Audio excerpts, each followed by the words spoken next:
తెలంగాణ కాంగ్రెస్ ప్రభుత్వం ముస్లింలను బీసీ జాబితాలో చేర్చి కేంద్రానికి పంపాలనుకోవడం మూర్ఖత్వం.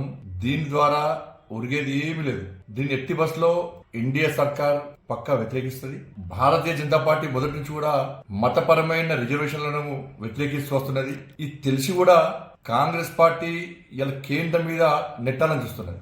బీసీలకు 42% రిజర్వేషన్ ఇవ్వాలని చెప్పి కాంగ్రెస్ ప్రభుత్వానికి చిత్తశుద్ధి లేదు. వాళ్ళ బీసీల రిజర్వేషన్లకు కోత విధించబడతా ఉన్నది. మరి కాంగ్రెస్ పార్టీ దగ్గర ఏమాత్రం నీతి నిజాయితీ ఉంటే, నిబద్ధత ఉంటే ముస్లింలను 10% ముస్లింలను బీసీలో చేర్చకుండా మీరు ఆ జాబితాను పంపించే ప్రయత్నం చేయాలి.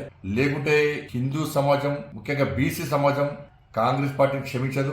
భారతీయ జనతా పార్టీ దీన్ని పూర్తి స్థాయిలో వ్యతిరేకిస్తుంది. ఇవాళ కులగణన అనేది పూర్తిగా ఫెయిల్ అయిపోయింది. ఒకవైపు సాక్షాత్తు ఉప ముఖ్యమంత్రి ఏమో ఫెయిల్ అయిపోయింది, మేము మళ్ళీ నిర్వహిస్తున్నాం అంటున్నారు. కాంగ్రెస్ పార్టీ ఎంపీలేమో బ్రహ్మాండంగా చేస్తాము, రాహుల్ గాంధీ కోరిక తీర్చామని చెప్పి వాళ్ళు ఢిల్లీలో చెప్తున్నారు. ఈ రీసర్వే అయింది, పూర్తి చేయడమైంది. కాబట్టి ఇలా 3,90,00,000 ఆధార్ కార్డులే జారీ చేయడం జరిగింది. దానికి 10% రేషియో ప్రకారం ఇలా 4,30,00,000 మంది జనాభా తెలంగాణ రాష్ట్రంలో ఉన్నట్టు నివేదికలు వస్తుంది, స్పష్టం చేస్తుంది నివేదికలు. కాబట్టి ఇంకా 60 లక్షల మంది ప్రజల యొక్క సర్వే చేస్తారా చేయరా స్పష్టం చేయాలి.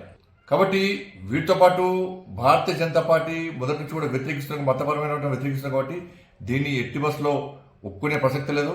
కాంగ్రెస్ పార్టీ కొరువితో తల గోక్కునే ప్రయత్నం చేస్తున్నది. దీనికి మూల్యం చెల్లించాల్సి వస్తుంది.